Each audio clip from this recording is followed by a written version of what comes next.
Hey, my name's Max, and welcome to the Going Mental podcast. This is my first time ever recording a podcast, first time ever recording an episode for anything really, so it's weird, and this is take three, in all honesty, but I wanted to put out an introduction episode before my episodes with guests, just to allow any viewers to get to know me, my story, and just see what this whole thing's about. So yeah, if you don't know, or if you didn't hear before, my name's Max. I'm a senior in high school at Columbus East High School, and for the past year and a half, I've been dealing with depression, and it's been kind of a story of ups and downs. Starting off, I guess before I was diagnosed, after my parents got divorced, it was just kind of like, oh, well, this isn't normal anymore. I'm an only child now. My sister's off at school, and it got really lonely. My headset's trying to turn off. Okay, we're good. Anyways, I became an only child, which, I know there's plenty of only children out there, but I wasn't used to it. And it was just me and my mom at home. Still is. And things just got kind of, drained. I remember my mood just getting a lot worse, and I was just negative towards everything. Any plan that anyone would bring up, I would just shut it down completely and immediately, and it wasn't good. And there were a lot of family issues going on that didn't help that at all. And frankly, I just felt alone, really, really alone. I was going through kind of a transition phase in my friendships. I had lost a lot of friends, and I was struggling to make new ones. And it was really hard for me because I'm someone who depends a lot on interaction. And it was hard for me to go through that transition period and just, get home and not have anyone to talk to or not have anyone to hang out with. And part of that is my fault. It was my attitude, my mental state. There were a lot of factors affecting it. But it was a really rough time in my life, and I know there are others out there that have had similar situations. I know a couple people personally that have, and it's one of the things that we kind of bond about, and that's how I've made connections, more friends, and really gotten closer friends since then. So here I am, a year and a half later, after that kind of mood switch, I guess, happened. About 6 months ago now, I was in the car with my sister driving home from Dairy Queen when she was home from school for a bit, and she told me that I had depression, but I didn't know that. She was on the phone with my doctor, with my mom, in the car for a good bit. That was like a month prior, and I had not heard a word about my diagnosis, and it really it shook me. It took a lot out of me. I was shocked, to say the least, because I kind of been in a stage of denial. And this is one thing that I know a lot of people struggle with, I have especially, is not validating your own feelings. Because you'll always have people, there will always be people that are like, hey man, just tough it out. Don't be You know, don't be afraid. Just tough it out. You're fine. Um, and then it detracts from your ability to, you know, validate your own feelings and really just be it and just help yourself. You know. Um, so I was in a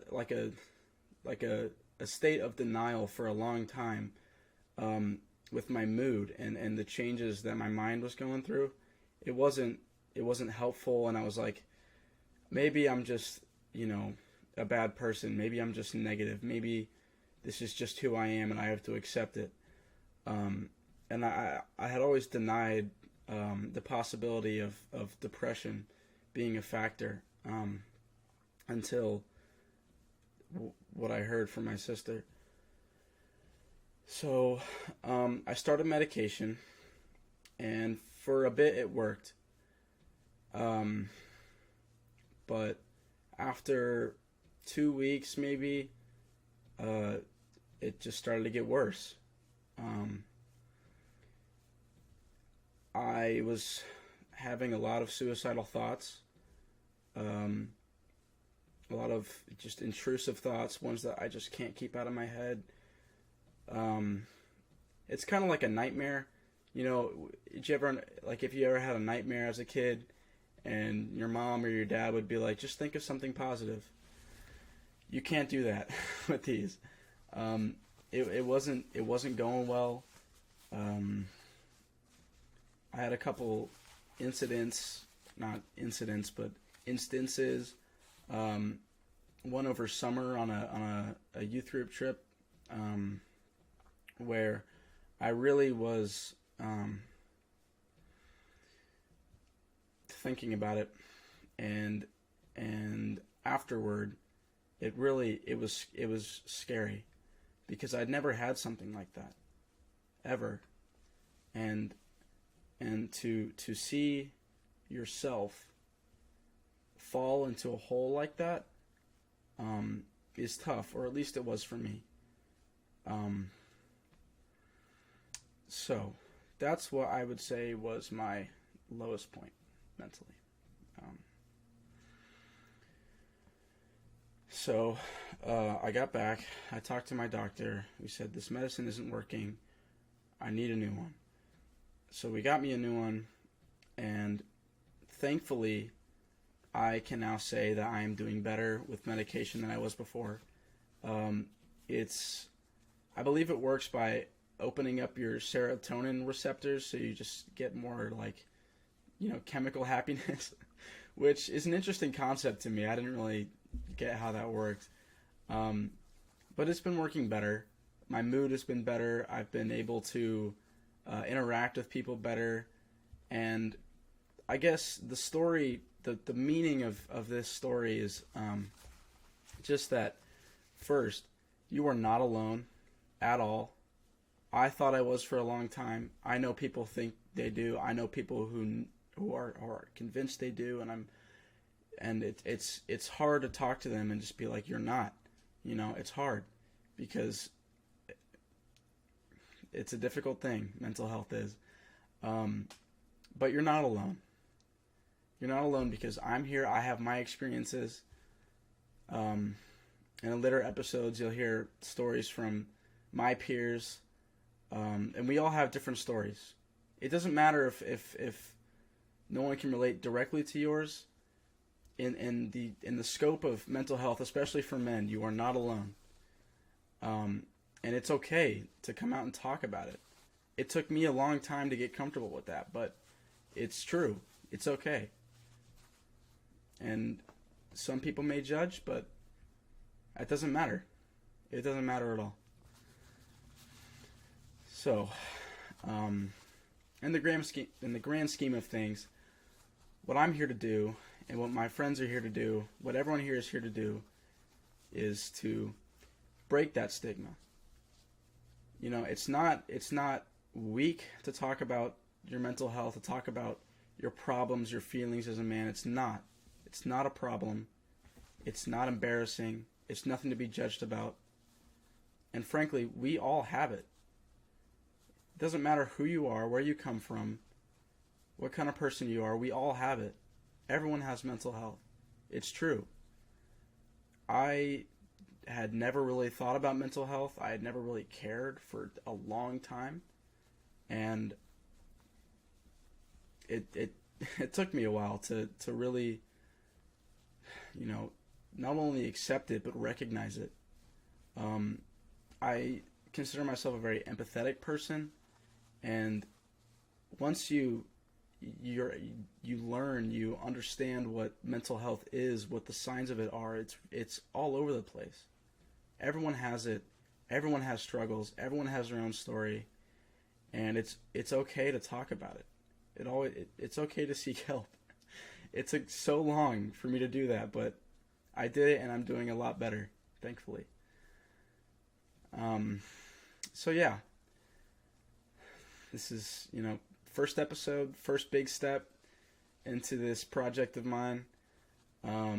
But I'm, excited to introduce myself to you. I'm excited to get to know everyone, and I'm excited to see what we can do to change this stigma, this issue that we're facing. Because I think no matter how small the steps, we can still, they stack up. We can still make a change. So this has been the Going Mental Podcast. Thank you so much for listening, and I'll see you guys next time.